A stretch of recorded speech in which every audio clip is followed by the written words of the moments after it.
Hello, my name is David Miller. I'm with the Greenwich-Leadership-Forum, or GLF organization, as we like to call it. And one of the things we do is put together conversations with exceptional leaders from all different walks of life, but leaders who haven't just delivered the results and had a great bottom line story, but leaders who also have an inner life that's guided, shaped, informed by their faith. That gives them an extra perspective and sometimes a different perspective on what it means to be a leader.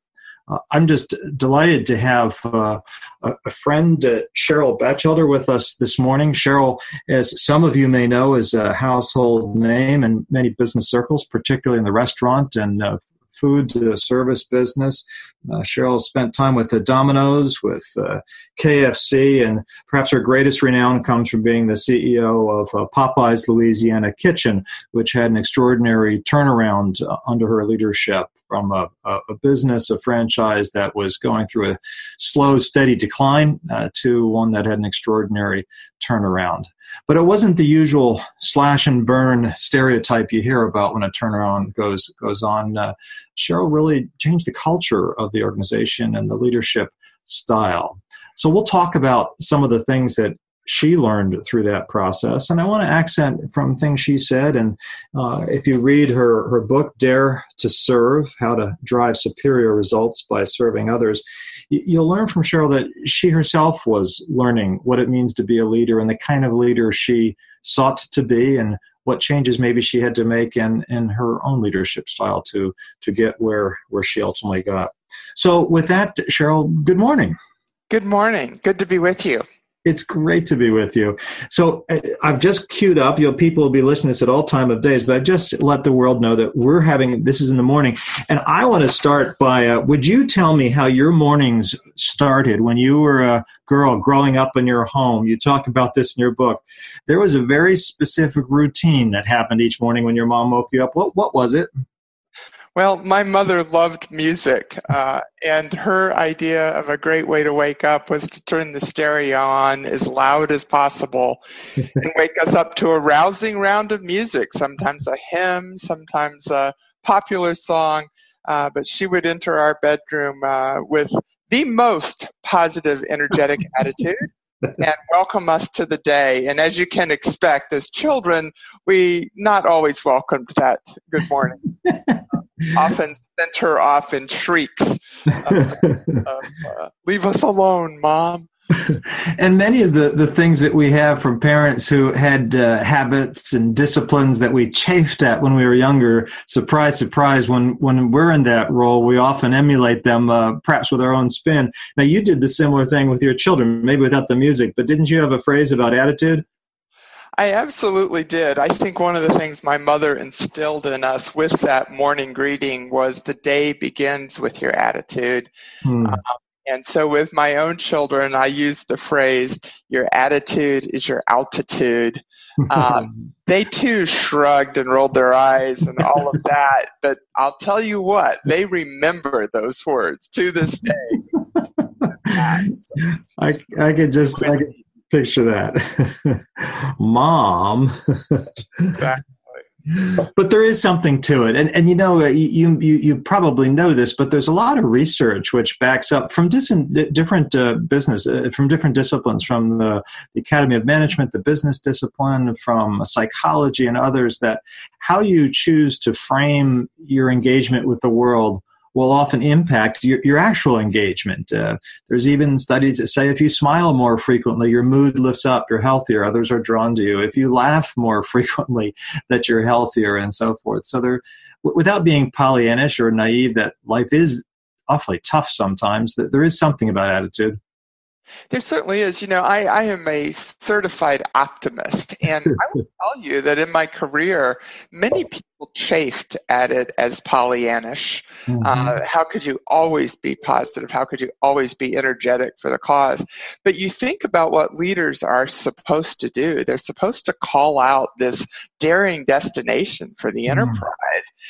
They darn well better be the optimist. They better believe that it could happen. You know, if the leader doesn't believe, who on earth would? And so I just think it's a very important trait of leaders to approach people and their business enterprise with optimism and possibilities. But obviously, that's how I'm wired. How did you do that in a way that people didn't roll their eyes and think, she doesn't have a clue what's going on in the real world? She is Pollyannish. Because frankly, I ascribe to that. I've also been accused of being a certified optimist.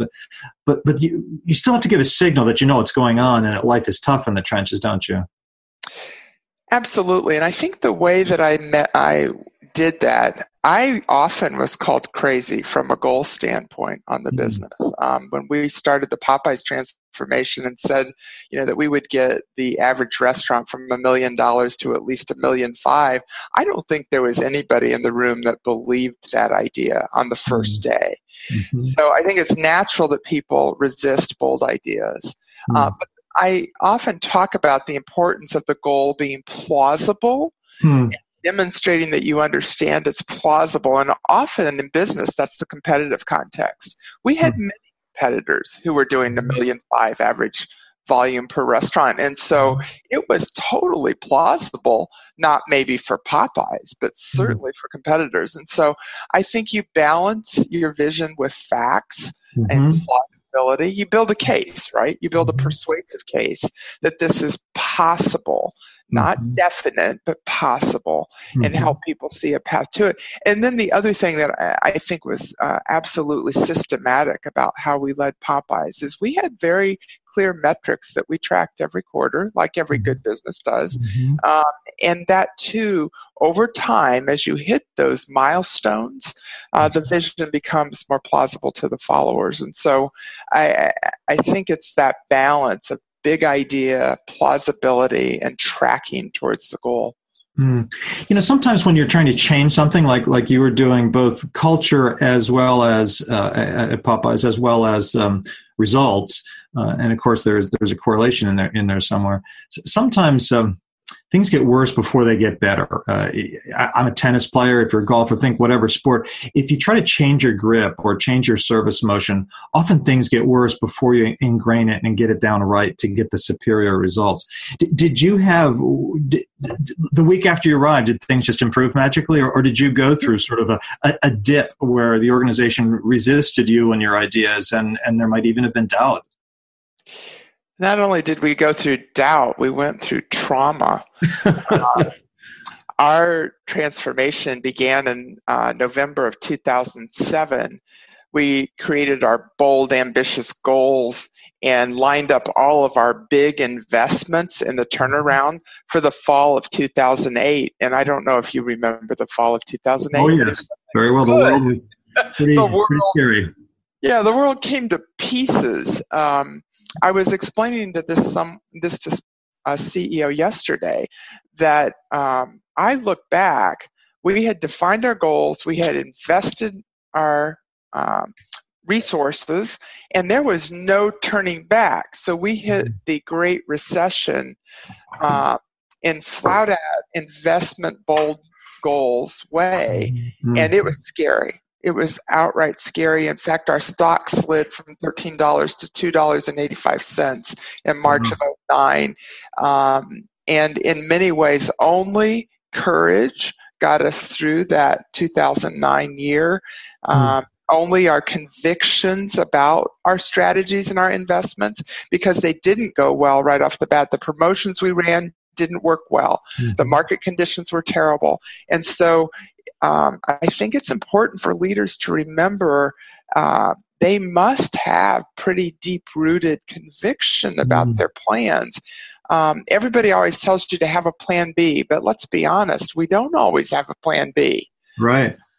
And in this case, I think our courage and conviction drove us to stick with our strategies and our investments when all the world was swirling around us. And it was not until 2010, late in the year, this is now 3 years later, that we had hard evidence of our turnaround taking hold. Well, I could just imagine the skeptics, whether it's both Wall Street, your board, as well as, frankly, your own lieutenants and teams and your franchise owners, to be saying, well, liquidity is tight. The bank, no one's lending. All the metrics are against us. That they probably cast aspersions on your own leadership, not to mention the strategy, but the leadership. And we've talked about this. You're public about it. It's in your book. Not to be inelegant here, but when you came in to the organization, there might have been some people who weren't sure if you were the right leader because your departure was not an easy one. Right. Was it? That's right. And in fact, I'm sure there were many in the room wondering, who is this girl and why did we end up with her? My favorite response of a franchise owner at my first stand-up meeting in front of the owners was Harry Stafford looked at me and he said, "Honey, you need to understand you're the fourth CEO here in 7 years.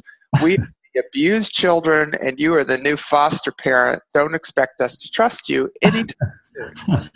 And he said that in the most lovely Texas drawl, but it still stung like a bee sting. So, that kind of said it all. I had a difficult departure from KFC without great success. I had been a board member and out of the CEO job for 4 years. So I wasn't a proven hot ticket, right? Yeah. I mean, if anything, people might have questioned you, right? Absolutely. And they would have, and with good reason. And so I think, what I did is I wanted to do the Popeyes transformation with my own beliefs and convictions that I had learned from, some successes, but also from a lot of challenges in transforming big brands with long histories. And so, I was excited to be there, but you are so right. It was a long time before the franchise owners and the team members were very excited about it.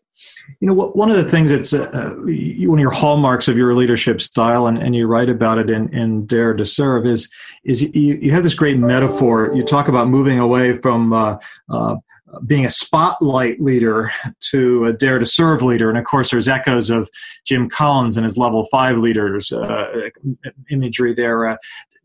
Talk about what it means to be a spotlight leader, and can you be a spotlight leader as a middle management or aspiring fast track hustling young professional? Talk about that if you would. Yes. Well, the visual of the spotlight is important because I think culturally it's how we think of our leaders. I think we think of our leaders as the main actor in the play. And they walk on the stage, the spotlight drops on them, the room goes hush, and we all wait for their great insight and their leadership, right? This image of Steve Jobs comes to mind on the stage for the new announcement, or you pick any big company, and the video is going all around the world to their employees everywhere. So that's a great image. Yeah. Yes, and we're a very CEO-centric culture from a leadership standpoint. We just can't wait. We lean on their every word. It's like we can't function without them.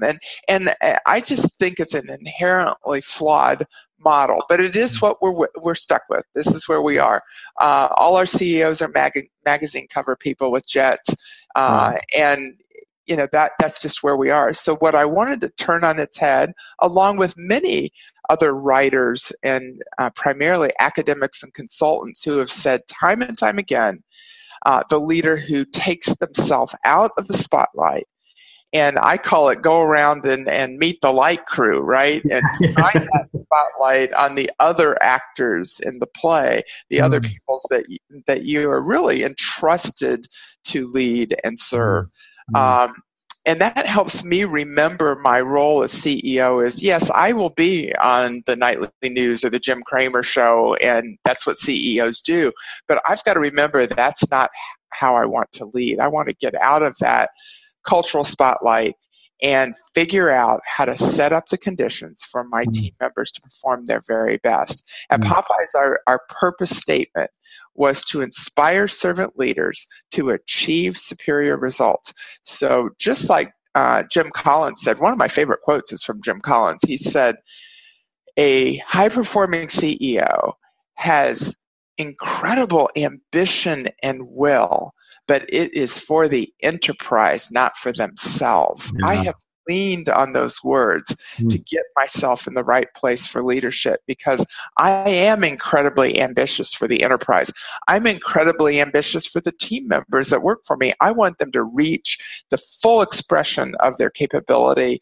I want them to experience great wins and delight in positive business results. So one of the greatest misunderstandings about servant leadership is this idea that performance matters. It certainly matters in serving others. My goodness, how do you serve an organization well and not have performance results? Exactly. I'm speechless, right? I don't know how you do that. You have to be growing. You have to be offering promotion opportunities. You have to be able to give people raises, all the things that come with vitality, energy, growth, positive, forward-moving corporations. That is absolutely the number one way you serve an enterprise. And so my thesis is that serving performs. If we can, as leaders, take ourselves out of that spotlight and put us in the mindset we're creating a place for people to perform their best work and thrive, we're serving them in that fashion. And in fact, as Jim Collins tells and Adam Grant with Give and Take, there is work after work after work that said this approach to leadership creates superior results, not average results, superior results. Yeah, that's a great distinction. It reminds me of a story several years ago. You'll remember Bill Pollard, and many of our listeners will know him as the iconic leader of the Service Master Company for 20 plus years, and a real leader, thought leader, and in the whole faith at work movement. And the first time I met Bill, he flew me out to the then headquarters in Downey Grove. At the time, as a publicly traded company with over 220,000 people in the service industry. So for people who didn't know it, they employed people that swept the floors and emptied the garbage cans, cleaning work and things like that. And someone accidentally spilled a coffee as we were walking down the hall. And instead of him either A, ignoring it, or B, having one of his assistants tend to it, he leans over in his suit and his finery and bends on his knees and cleans up the coffee spill himself and kept talking to me as if we were, it was a normal thing to do. And I was struck. But it was a normal thing for him. He was serving and not just using his authority or his power, which would have been quite understandable to point out to somebody else that it needed to be fixed. Well, it's funny that you mentioned Bill Pollard, because he was one of the early influences in my leadership thinking as well. I had the opportunity to visit his headquarters, and one of the things that I found stunning, first of all, you walk in the lobby and I know what you're going to say. The mission statement of the firm is to serve and glorify God. I mean, it's etched in stone on the right. And then to the left, I think just as important, is the training room. And in that room, every executive of Service Master was expected to teach every single month of the year. So not just, send out the manuals to the frontline workers. They were to be in the classroom with the people, bringing them along in their learning and development. I think one of the number one characteristics of a leader who serves is that they are invested in the growth and development of their people. And that was forever cemented in my mind. The purpose to glorify God on the right and the room to train and grow and develop leaders on the left. It was so formative. Yeah. In fact, Bill, as you probably know, linked that to two profound biblical principles and teachings that are rooted in back in Genesis and the Old Testament, the Hebrew Scriptures. And one is that all humanity, male and female, all humanity is created in the image of God. And therefore, if we're created in the image of God, it requires a deep respect for our fellow neighbor.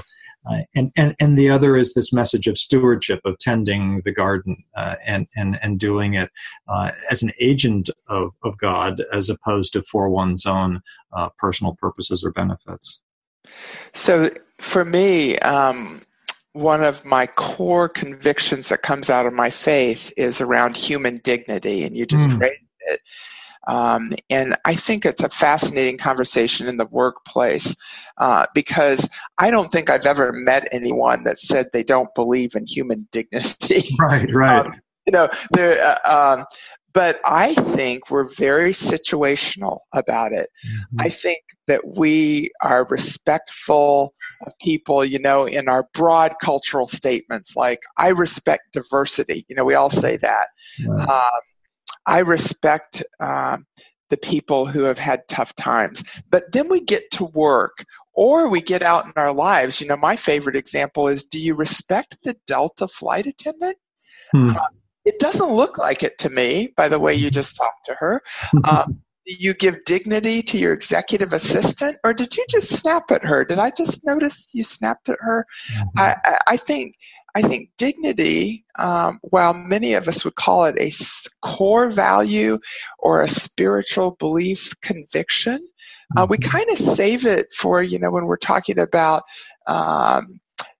great heroes in history, as opposed to for today in our workplace. And I remember distinctly calling an executive on the carpet for howling at their executive assistant in the middle of a workday in front of many, many people. And I privately corrected them and said, you espouse this principle of human dignity and you do not display it in your action. I'm calling you on it. Good for him, yeah. His face just went pale to be called on it. And I think if, one of the things we're talking about today is, how does your faith or your core conviction and belief show up at work? This idea of being accountable, that our actions actually live up to our words. I don't think there's anything more difficult to claim, each day. I know I struggle, right? You get up and you say, I believe in the dignity of a human being, and then you scowl at your spouse and start the day. Yeah, we're all really bad at this. Yeah. But this is how people evaluate our leadership.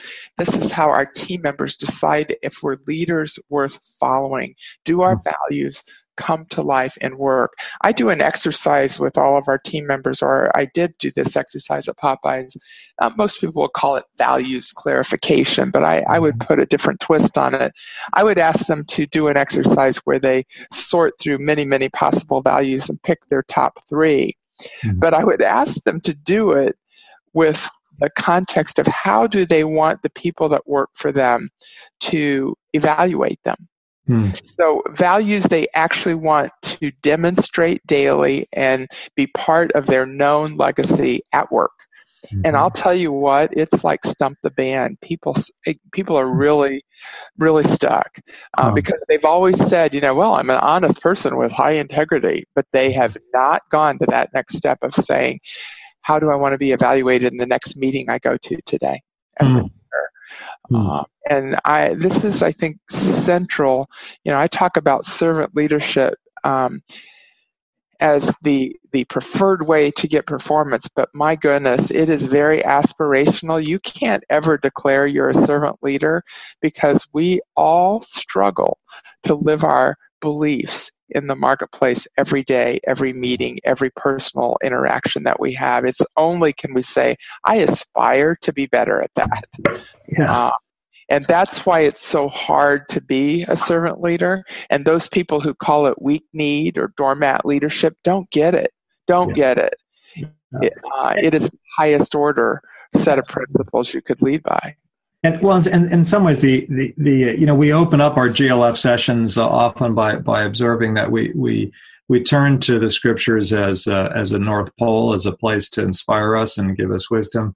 But anyone who suggests that it's easy, frankly, I think is trying to sell you something. I mean, it takes practice. It's hard. We fail regularly at being. Just even this great example you're giving of treating people with dignity.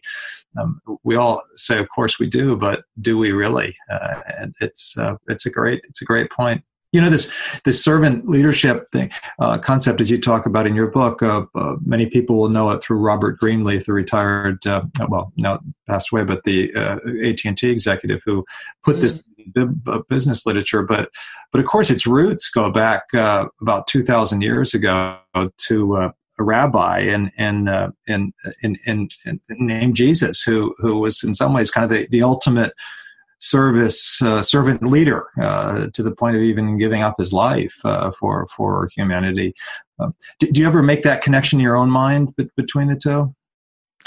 Every day. every day. And I know you're not comparing yourself to Jesus, but you know what I mean. No, I think what's unique about the Christian faith is that we have Jesus,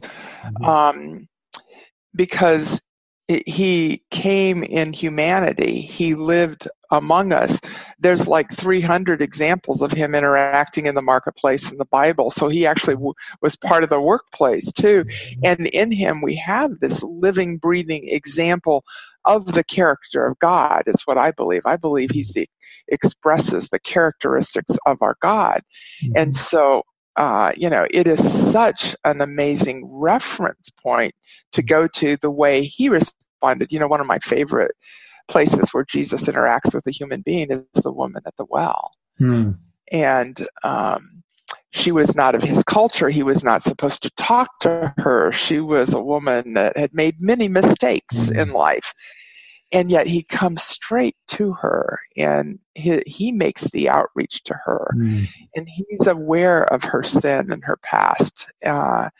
And the very act of reaching out to her gave her dignity, right? And then he accepts her right where she is and says, follow me. And sin no more. Let's try to cut that stuff out, but follow me. Come with me. The grace, the mercy of our Savior is just such a powerful teaching moment. I'll never give people as much mercy and grace, but what a model for us to consider. I've had that happen many times situationally we all struggle with what to do with a performance problem at work, right? Because the real problem in the enterprise, right, is holding back our performance as a leader, it's holding back the other people. But to have mercy and grace, I would tell you that 9 times out of 10, there's something going on in that person's life that I don't know yet. That's making work a very difficult place for them to be. Their wife's an alcoholic, their child's in trouble, something is wrong. And I can both give them the feedback that they're not performing in the workplace and it's holding us back as a team, and we need to get at that. But I can put a frame of mercy and grace around that, and understanding, empathy towards them. I do think in leadership, one of the missing attributes is empathy. And Jesus has empathy all the time. Jesus is patient all the time. Jesus waits for the right moment in leadership, right? Many, many times. And so we have an incredible role model in Jesus. I've never found a more trustworthy role model for leadership than Jesus in my faith construct. And therefore, I don't go around passing out tracts at work, but I always reference scripture without using chapter and verse. Because it's powerful, and everybody knows it's powerful. They go, oh, wow, that is so true. That is so true. Jesus humbled himself. So true. Being in the very nature God. You raise that point you just made is an interesting one. So a lot of our followers and folks that are involved in GLF or follow us through social media our core base is in the Northeast, and it's not exactly the Bible Belt kind of a place. And many people are uncomfortable with, or not sure if it's even appropriate, talking about their faith at work, and would rather their deeds and their conduct and behavior reveal, let that be the expression of their faith. And I'm frankly, I come out of that background, and that's the space I'm much more comfortable with as well, as let our actions and our behaviors demonstrate something different. How do you think about that? Because, of course, you've been all around the world in places that are, or some of your businesses, franchises were not in majority Christian companies. What do you think of that sometimes sticky question of talking about faith versus just living it out in the workplace? Well, I have a good friend who's a missionary in a very difficult part of Nigeria. And I asked him this question, and I said, I so admire that you have so much conviction you will take risk with your own life to tell people about your beliefs in this country. And I said, what can I learn from you? And he just looks right back at me and he says, Cheryl, learn to quote scripture and never cite chapter and verse, and do it everywhere you go. Scripture's compelling and people will find it compelling. You don't have to refer to the Bible or tell them you're a Christian or, scare them with some, church invitation. You don't have to do that. And so I'll give you 3 quick examples. One of my favorite verses is Philippians 2:3. Do nothing out of selfish ambition or vain conceit. In humility, value others above yourselves, not looking to your own interests, but each of you to the interests of others. I have said that in Kuwait. I've said it in Singapore. I've said it in Los Angeles. Because it's the undergirding principle that we're supposed to be thinking of others more often than ourselves. And I have never found anyone who said, I reject that notion. I don't want anyone thinking of me more than themselves. But it's actually, if you had not set up that story by saying this came from Ephesians, was it Ephesians? No, Philippians, I'm sorry. I zoned to myself. That came from Philippians. Just if you had just sort of embedded that as part of a stock speech or sort of a motivational thing to your folks, or just a custom kind of a one-on-one personal conversation with one of the leaders you're mentoring, with no reference to its religious underpinnings, I bet even someone of any other tradition or an atheist would say, that's great guidance. Well, in fact, I have been asked where it comes from. And I'm happy to answer the question. I think we make people curious by the convictions that we bring to our work. But one of the things I talked about in global leadership was 8 of the world's, I think the number's 8 of the world's religious traditions have something around the golden rule. Yeah. Of treating others as you would want to be treated. And I say, why don't we go one step further? Why don't we call it the platinum rule? I didn't make this up. Somebody else said that. That's all right. Why don't we call it the platinum rule? Why don't we treat people like we wish we had been treated? Right? Because, in the restaurant business, everybody's worked for a bad manager. Everybody in the world. And you can say, yeah, I know what bad looks like. But, what would good look like? Well, we all know in our heart what good looks like because we know how it feels to be treated well and like a person of value at work. Everyone's had a good boss too, and they can tell you exactly what they did differently. And again, the connection is to that golden rule message is absolutely universal. And yet, if someone says, where's that come from for you? I can say it absolutely comes from my faith. Sure. You said you had 2 other vignettes. Oh, one of the fun ones is I came to understand in my leadership the importance of the introvert at work. Because I'm going to guess on Myers-Briggs, you're sort of in the raging extrovert category. I am a raging extrovert, and so I can say this with total credibility. I don't think I knew there were introverts. I don't think I knew there were until Myers-Briggs, and then I was still really puzzled. Why would you want to be one of those? And that must be wrong, right? Personality type. So I really loved some of the writings that Jennifer Kahnweiler and others have brought forward the value of the introvert. So when I discovered that notion, I started giving what I would describe as the Introvert Award at Popeyes. And I took the idea from Scripture. There's a scripture in Isaiah that says God has the whole world in his hands, yet we are mere grasshoppers. And every time I read that, I laugh out loud at the visual. I'm a grasshopper. I'm a pretty cool green grasshopper, but I'm a grasshopper. And so I created the Grasshopper Award, and I always reference that saying. I would say there's an ancient saying that says, God's got this whole world in his hands, but we're a bunch of grasshoppers. We're grasshoppers. And I said, but I want to celebrate some grasshoppers today who have quietly given us their best work. And then I gave them a grasshopper pen, a grasshopper plaque, and an introvert is always horrified at recognition, so I'd haul them to the front of the room and they'd blush. And so, again, it goes back to my dignity principle, lifting up introverts and celebrating their quiet contributions, they're often doing most of the work while the extroverts run around talking about the work. That's a great lesson in some of the advisory and work I do with different leadership teams on sort of questions of culture and leadership and ethics. One of the learning points that I had to learn in my own life first, but I pass on is the importance of listening to the quietest voice in the room.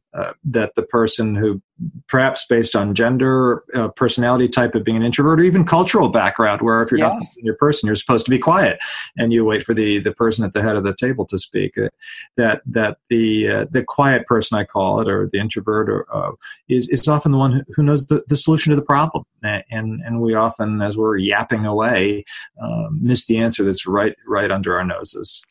Well, you mentioned Greenleaf, the thought leader of servant leadership some 40 years ago. He believed that listening and learning were two of the most central values of a leader who served others well. I share that conviction. In fact, at Popeyes, that was one of our 6 operating principles, was we listen carefully and learn continuously, because the answers, you've heard it a million times, right? The answers are always in the room. Well, that's actually true. Yeah. But in the business model I worked in, which is franchising, the franchise owner was often never asked for their opinion. The franchise owner often never saw the data or results and just had to believe you that it worked. And they were incredibly skeptical of that. True, because you weren't sharing, asking or sharing. I'll never forget one time I asked my franchise owners, I said, how could we run a better meeting? And they said, could you not bring a PowerPoint?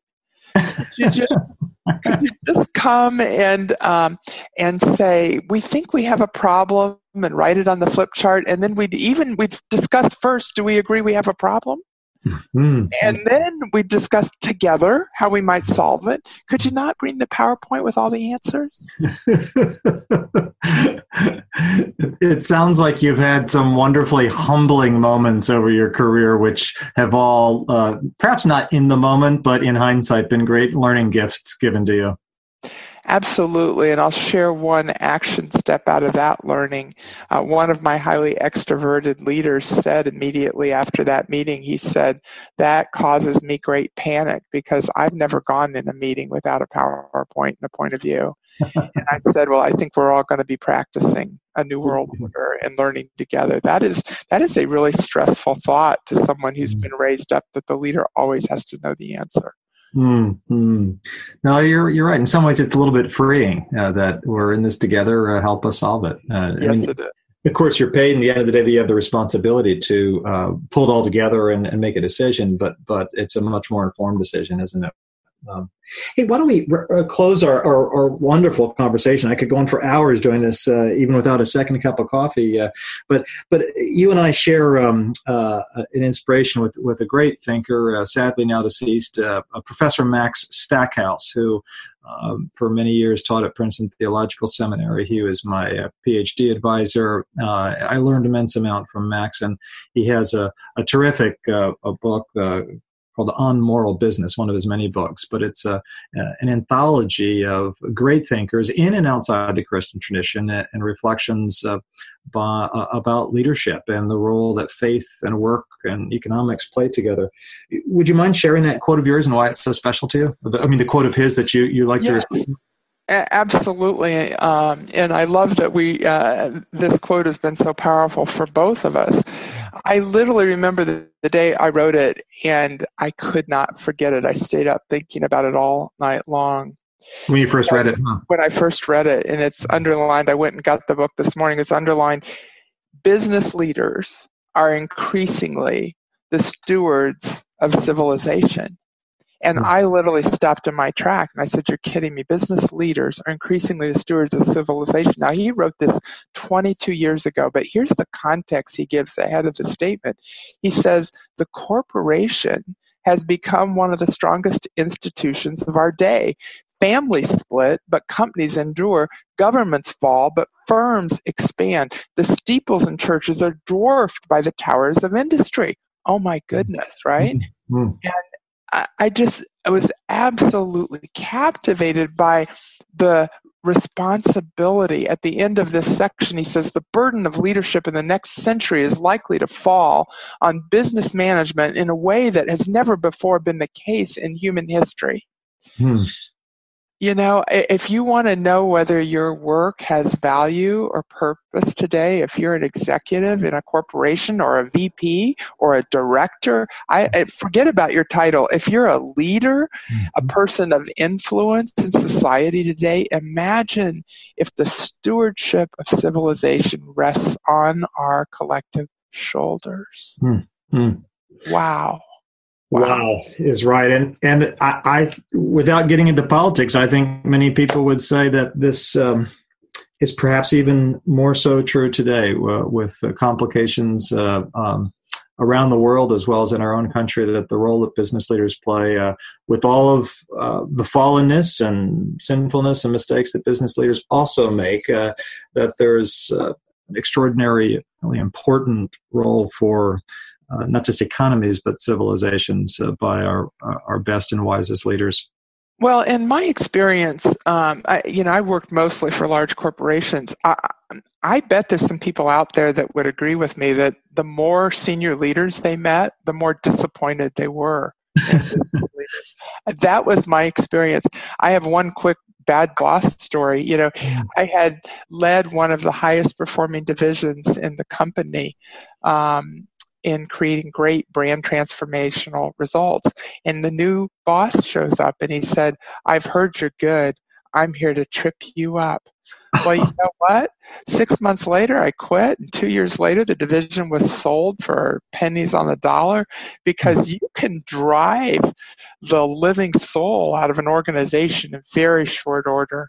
It is not hard to do. You can be a bad boss and drive the living breath out of people in an organization. So I just want to emphasize to the people listening to this as they go to work or jog in the park, you have a very important role. Your role as a leader, and maybe even more importantly, your role in developing these future leaders who are going to give dignity to human beings, who are going to create a work environment where people can grow and perform their best work. And you are going to be a leader that shows the world that this approach performs. It performs like crazy because it brings out the best of humanity. And it is going to be distinctive, and it's going to be better than the other institutions that are failing and flailing around us. I don't know, I get up every morning with a personal purpose, and it says I want to inspire purpose-driven leaders to exhibit competence and character in all aspects of their lives today. Now, I know some people are on listening in going, oh, she's a crazy woman. That is so sappy. But, oh my goodness, I don't have any trouble waking up in the morning. I don't have any trouble running out there today and having 16 appointments, because it is so intentionally important to me that we develop a fabulous cohort of next generation leaders. And I just hope our listeners will get charged up about that too. Well, I'm sure they will, Cheryl, having heard you as I have been during our conversation. I want to be, on behalf of GLF, thank you for your time, your passion. A couple takeaways I've noted is the importance, I think, the core beliefs that you talk about for a leader of human dignity and the golden rule. We didn't talk as much about personal responsibility, but the importance of that, and humility, and learning to get out of the spotlight and to shine it on others as a dare to serve leader. So I'm going away thinking about my attitude and altitude with your really down-to-earth and important guidance stories and principles. Cheryl, can't thank you enough. My pleasure, David. I've so enjoyed our conversation. All right. We'll talk to you again soon. Take care. Bye now. Bye now.